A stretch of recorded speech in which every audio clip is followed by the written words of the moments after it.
कहीं चेक कर रहे हैं, जैसे सिंगल बेंच ने कहा भी एंट्री में चली गई है, तो क्या हम फिजिकली ये वेरीफाई लिखा तो फिजिकली पॉसिबल नहीं है, चेक नहीं कर सकते? क्या ये चेक करके देखिए नहीं देखिए, इसका एक चेक एंड बैलेंस सिस्टम जो बन जाना चाहिए था, शायद उसमें कोई कमी रही होगी। अभी तो जो अपने आप डिक्लेयर करता उसी को मान लेते हैं, और मानने के बाद फिर जब सिलेक्ट हो जाते हैं तो तब उससे उसका डॉक्यूमेंटल प्रूफ लेते हैं। अगर उस समय डॉक्यूमेंटल प्रूफ देने में सक्षम हो गया तो उसकी नौकरी पक्की हो जाती है, और जो उस प्रूफ को नहीं दे पाता तो वो अपने आप बाहर हो जाता है। तो ये रिस्क लेकर के ही कोई अपनी नौकरी अपनी आके एग्जाम देता है कि मैं गलत डिक्लेरेशन कर रहा हूँ या सही कर रहा हूँ। जितने लोगों ने भरा था, फिर उन्होंने एक मौका दिया आयोग ने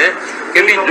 जो इसको विड्रा करना चाहता हूँ विड्रा कर ले। बहुत लोगों ने इसे विड्रा भी किया कि नहीं मेरी इन्फॉर्मेशन ठीक नहीं थी, क्योंकि नए नए सिस्टम है, उसमें से बहुत बच्चे जो है इसको लाभ लेने के लिए कुछ भी कर जाते हैं, तो उन्होंने विड्रा कर लिया। फिर भी प्रोसेस यही है कि अगर कोई गलत जानकारी दे करके सिलेक्ट होता है तो सिलेक्शन के बाद उसको नौकरी से हाथ भी धोना पड़ेगा, और अगले कुछ साल तक वो